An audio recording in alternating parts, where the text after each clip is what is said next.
So welcome to the Mad Ron podcast. Where did it all go wrong with me, Mad Ron? Currently locked up. I only get one phone call a week, so I've decided to use it to recruit for my gang. Why? Well, I need people working for me on the outside while I'm banged up. Obviously such a blatant approach would be frowned upon by the authorities, so I've disguised all this up as a podcast, where, as ever, I've been asking myself the big questions, like where are we going to get our next generation of criminals from? I think we need to turn to our comedy community. Comedians are used to working alone at night and quite often enter a room for a curtain. So I've got a few candidates lined up. Let's see if they've got any potential. Who knows? If it goes well, they could be sharing a cell with me. Today's guest is Will Robbins. Will is a stand-up actor, writer, producer. He's also one half of the TikTok sensation, The Lovely Boys, with amassed thousands of followers as well as performing sell-out live shows. Will's television credits include Transactions with Jordan Gray, Late Night MASH, Rosie Jones's Disabilities Extravaganza. It's also written on and worked across shows such as Would I Lie to You, The Last Leg, Russell Howard's Good News, Strictly Come Dancing. The Lovely Boys has garnered a sizable following on TikTok and secured branded content work for Huel. Is that how you pronounce that? Huel? Huel, yeah. Nintendo and Krispy Kreme. Yeah. Finally, the TikTok pair of a radio project commissioned by the BBC, and Will's heading to Edinburgh this August with his debut hour with the best Will in the world. Will, welcome. I believe recently, not in addition to all the above, you've just invented your own religion. Can you tell me who you worship and how this differs from other religions? Yeah, 4 times a day I have to pray to Pat Sharp and just have to sort of, take my mat with me and just sort of at 4 points of the day get down, pray to God, which is, Pat Sharp, and pray to the House of Fun and just sort of follow his sort of rules. And he's written a book called How to Live Your Best Possible Life, written by Pat Sharp, and How to Keep It Sharp is the follow-up. So I just read all of his words that he's written and pray to him. And he's my leader. He's the goat, as they say. He's who I bow down to, and if everyone else did that, we would live a better life. Let's talk about you for a minute. So there's you're doing lots of writing. Now, I like the writing aspect of things. I think that's where the real skill is. So you've been writing on Would I Lie to You, I think you've been doing, haven't you? Writing some lies for Would I Lie to You? Yeah, so with Would I Lie to You, that's purely just generating lies. So you just write lots and lots and lots and lots of lies. So it's not really joke writing. It's just writing funny statements, weird statements, odd statements. It's a different type of writing. So, like in terms of the writing, what's your greatest achievement with the writing? What did you enjoy working on the most? I guess it would just be the Radio 4 series that me and Ben from the Lovely Boys have written. We've pretty much finished it now. We're just getting notes and stuff. But that's, a whole bunch of sketches. We probably wrote 40 sketches, and then we sort of edit them down and tweak them, change them. Editing's boring. And then go and record them. So I guess that's an achievement. And now you've done some tour support for Esther Manito and Laura Smith, was it? Yes, 2 titans in the stand-up community. Both very lovely people. Bit of tour support. It sounds more glamorous than it is. Just they're like, oh, are you around next week to come to Guildford to do some stand-up? And just cheeky little 20 minutes before their sort of main show. It's good fun. Lovely people. I don't know if they're asking me just because I have a car. Maybe that's it. Esther and Laura both don't drive, so it could be partly to do with my car and less about the stand-up. I don't know. I'm refusing to believe that, but yeah. But have you been asked back? That's the thing. That's the acid test, isn't it? If you get more No, than I'm one, not. I think you've done all right. Yeah, yeah. Thank you. It's going to be all right. I've done all right. Right. Well, let's crack on, and we'll ask a few questions. Let's see, get into your background, understand a bit about the years that made you the person you are today. So, when was the first time you remember doing something naughty? The first time I remember doing something naughty. The first time. I think I remember I was a kid and what was it? There was this like balcony and someone's legs were dangling off them, and I was beneath, and I tied their shoelaces together, and then I just thought it'd be funny. I was like, "Hey, watch this." We tied their shoelaces together, and then they stood up, and then they couldn't really walk properly, and they almost fell off the balcony, and I got told off. I got told. I was like, they were like, that's dangerous because you've seen it in the movies, haven't you? When I don't know, people tie Mm. shoelaces together, but you shouldn't do that if someone's on a balcony.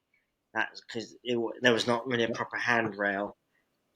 Yeah, It's a so I short felt leap bad. between tying somebody's shoelaces together and attempted murder, isn't it? If that goes wrong. Yeah, 1 minute it's a bit of harmless fun. Next minute, someone's broken their neck from a Yeah, balcony. Yeah, yeah. but I remember So suddenly like going from like laughter, thinking it was very funny, to oh, he's really angry and it was really dangerous apparently, or maybe he was just a dick. I don't know. No, I did naughty stuff as a kid.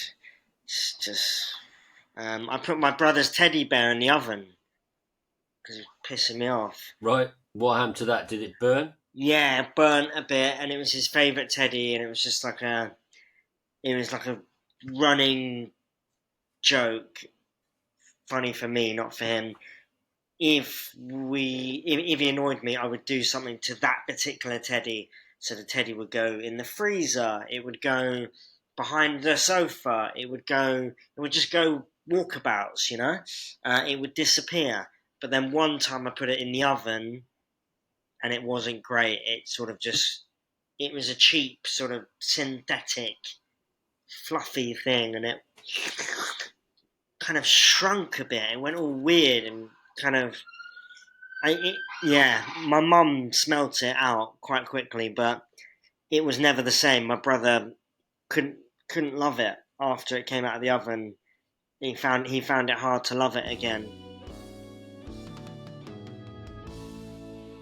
The biggest lie I've ever told.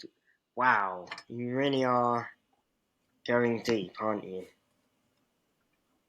Um. So I mean, you're Oh, talking about being on Would I Lie to You, and you're good at writing lies. I'd imagine your experience of actually lying, would be valuable in terms of writing lies for Would I Lie to You? yeah. I guess I lied. It's on your CV they always say you need GCSEs. You know Yeah, that? Yeah, I lied that's what about they my say. GCSEs. Yeah, I just put on my CV Right. that I had 8 GCSEs, and I think I got like four. I got like four C's: English, maths, two for English, and then maths and science. I got C's. Um, yeah, I just lied, and I remember I got a job at this company, and they were like, "Oh yeah, you must have above, I can't remember what it was, 6 or 7 GCSEs." I really wanted the job, and I was like, "Well, I'm just going to lie." And they even had a little note saying, "We will check." No one checked. It wasn't. It's fine, and yeah. So that's a lie. There you go, lying on my CV. That's that. Everyone does that, So though, you don't got they? you got the job then. You got the Yeah, job. I've got the job. Got the job. And how long were you there? Long time ago. Long time ago that was. How long did you stay in that job then? Couple of years, and I remember I got hammered with my boss, and I was like, I lied on my CV. And she was like, fuck, it's fine. It's fucking fine. Once you're in, it's fine. Just, I'm not like a brain Yeah. surgeon or anything. Did you leave school without any GCSEs? Are you in a low paid job but always fancied earning a bit more?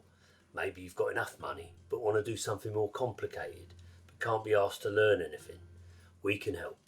Contact the professionals at Made Up CVs. We can create a completely fictitious CV with qualifications and experience to fit the job you're going for.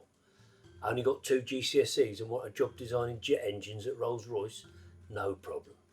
Can't read or write? Your dream of being a lawyer isn't over. Boris Johnson was just about to buy a big red nose and oversized shoes until we got to work. Contact our team of self-proclaimed experts today. Made Up CVs is a subsidiary of Completely Made Up Enterprises. You've got to lie in certain circumstances, haven't you? Yeah. No, these aren't trainers. Yes, I am 18, and yes, I've got 8 GCSEs. I think it's all fair game. Yeah, I don't think it's that bad. A little white lie never hurt anyone. No, apart from the person that did have 8 GCSEs and would have got the job had you not got it. But apart from that, I think it's fine. Yes, they are living under a bridge at the moment because of me. So, right, we've now got to, well, so we've got to have a short break to hear from some of our sponsors. So just bear with us. We'll be right back after Nice. this 2-minute Yeah. break.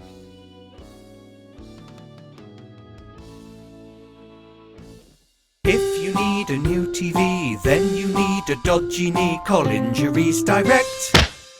We buy and sell unwanted body parts. Call Kidneys Direct.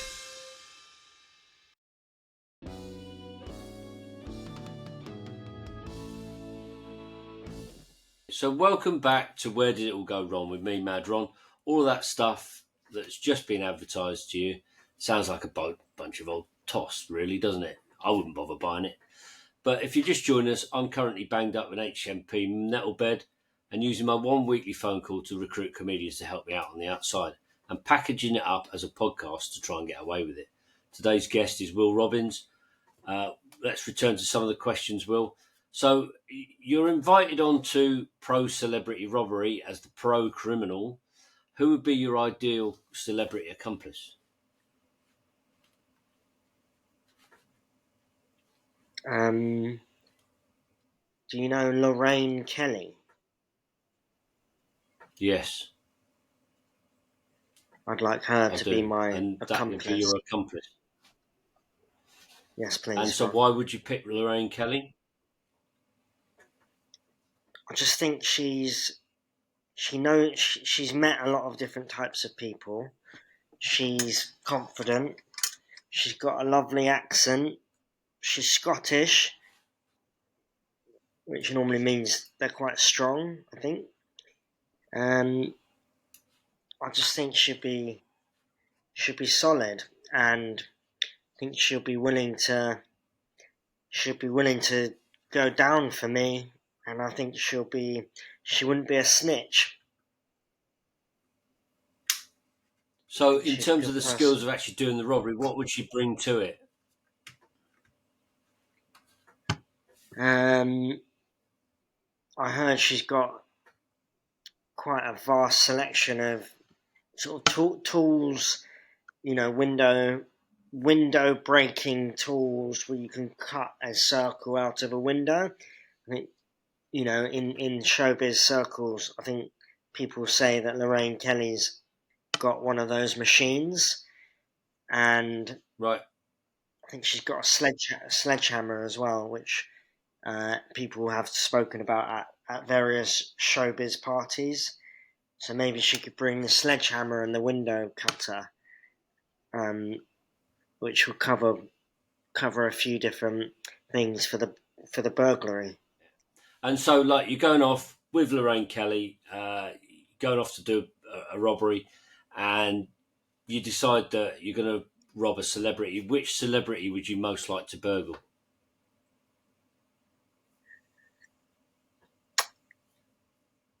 I would love to burgle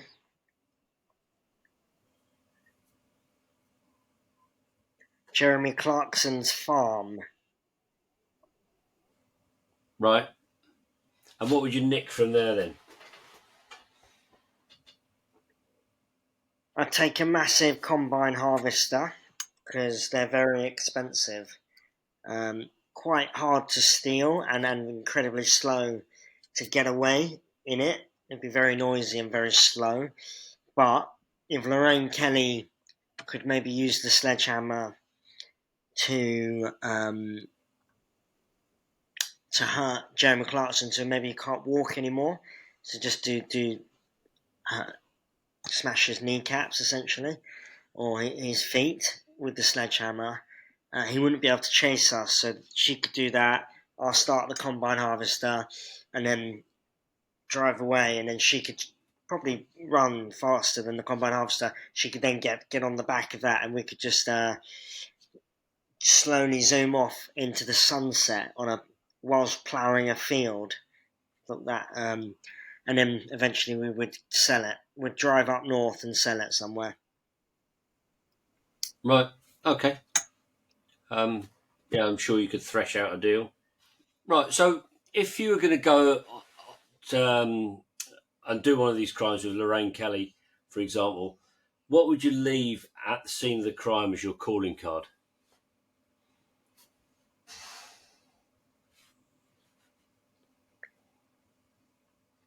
Maybe a packet of custard creams. Okay, and why would that be? Because Lorraine Kelly, from what I've heard, apparently she eats one packet of custard creams a day, and that's just Right. sort of, apparently that's known within those circles and within that industry. She's the custard cream queen, they call her.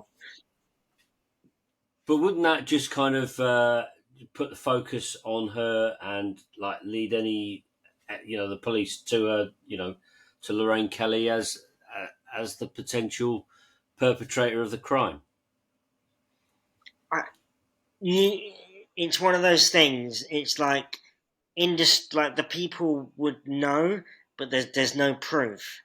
The police can't be like, oh, there's a packet of custard creams there, so we know it's Lorraine. It's just, there's no fingerprints on the creams. It's just the police will probably know, but that's not what's important in the court of law, as you know, Ron. It's about if you can prove it or not. And that's the irritating thing about a calling card. That will point towards the killer, but it doesn't mean you can prove it. Would you try and frame her for the crime? So if you were, like the two, you were caught and you needed to get away with it, would you frame her for the crime? Or No, I wouldn't. I would. Actually, yes, I would. I would throw her under the bus, and I would snitch, and she is going down in a big way. I will say she coerced me, and I'll say she's a nasty piece of work who deserves to be behind bars, as it will be safer for everyone. So it'd be like a case of just, Lorraine, would you just hold these custard creams for a couple of minutes for me? And then I'll have those back now, but make sure you have gloves on. Leave the custard creams with her fingerprints at the scene of the crime. Job done, isn't it, really? Do you need proper tools for your next job? Maybe a sledgehammer isn't the right weight, or you need one of those circle things for glass. Look no further than Lorraine Kelly's crime tools. So, what's a creative excuse you've used for being in the wrong place at the wrong time? You must have thought of, why was I there? It wasn't me. What's the most creative thing that you've ever said? I have said to the police officers, I said, you are on magic mushrooms right now. This is an illusion. You're having a dream.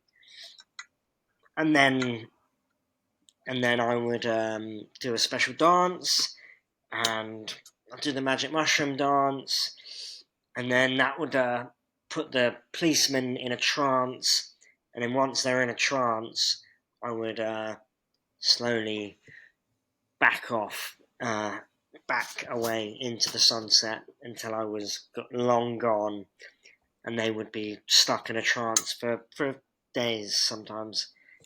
That's my special power. So, what are magic mushrooms then? What do they do?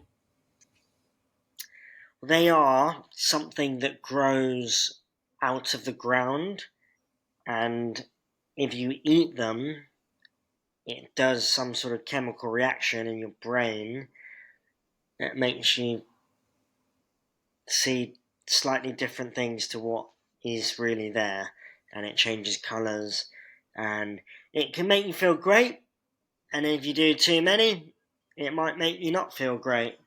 But that's a risk we're willing to take sometimes. Yeah. In just a way, they're like just a risk you're willing to take in order to get out of a crime that maybe you didn't do or did do, whatever. Yeah, cool. So, Yep. right, so what's your next crime going to be, and where's it going to take place? I'm planning on breaking into John Lewis tonight at 1 o'clock, and I'm going to get a plasma TV. Right, and Just so I plasma's can watch. outdated now, aren't they? Is it? I think What's it's the new LEDs ones? now, isn't it? 4K. OLED, LED, OLED, what is it? All that kind of stuff. Yeah, much I'm easier gonna to get carry than myself when I was looking at. Yeah, I mean, it's a gonna get real art to myself one of holding a those. CRT television on the back of a moped. You know, It's a aerodynamics hell of a just skill. isn't considered these days. That's a good skill. Yes. Well, if you're free tonight for a little moped job, maybe you could meet me outside John Lewis at 1:10 when I come out with the Yeah, goods. do that. I'm not doing anything else. Might as well just keep my hand in, as it were. So, yeah, I'll see you there. Sounds great. Nice. I can pay you in Greg's sausage rolls if you want. Yeah, or money. It's fine. Either would do. Greg's sausage rolls is all I've got right now. So, right, so I've been banged up for a while now, and I don't get many chances to hear what's going on in the outside world. So, any news or rumours or stories that have been going around the last few months that I might be aware of, might be a bit of interest? Yeah, there's something that you need to know, and it's pretty weird out here at the moment. You know those plastic bottles. Yeah. Yeah, so basically, you can't screw the lid off anymore. You unscrew it, and then it folds. All lids are connected to the bottles. You can't unscrew a lid anymore and take the lid off. You unscrew it, and then it folds, flaps down. It's attached. It might not seem like a big deal, but it is a big deal. Everything has changed, and it's insanity. So, when you take a drink, you lose your sight in one eye, do you? Yep, it can cover your eye a bit. It can go on your nose. It can get in the way, causing spillages. It's just irritating, and I think I just can't believe they've done that. I feel like it's every single bottle. I feel like it's been quite an organised change across the board. When the government make it so hard to do anything else, they're like, oh yeah, we'll put that into place. We'll get that done in 6 years' time. Well, this has been very organised. Suddenly, every lid is attached to the bottle, and I don't even know how helpful it's going to be. The government have done this, is it? I'm guessing it's some sort of So it's the new government. law. Yeah, it must be. Right, it wouldn't make sense otherwise, would So it? you're lucky. And what's the reason for You're it? Why have they safer done in this? prison. I think you're. Why I think. why have they made I this don't know change? why Why they've have they done done it. it? I think it is No, it doesn't something make to any do sense with to me. recycling, and I think it's something they want to keep the lids near the bottles. I, I don't know. I think it's something. I think it's hurtful. I don't know why they've done this to us, and I think it's something to do with Rishi Sunak. Maybe it's something to do with his upbringing. Maybe it's something to do with the school he went to. I'm not sure what he's thinking, but he's not. He's hurting a lot of people.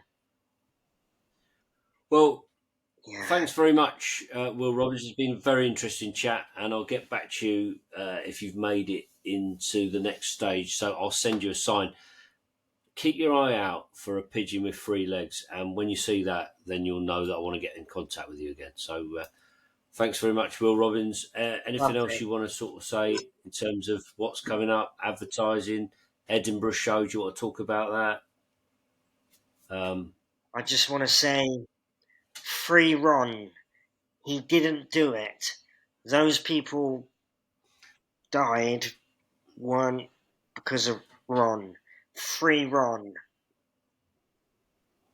Yeah, 2 Rons don't make a right. Nice. For sale, 1 combine harvester, 1 previous grumpy owner with a bad leg. Collection only from up north. Stolen, hence only 500 quid.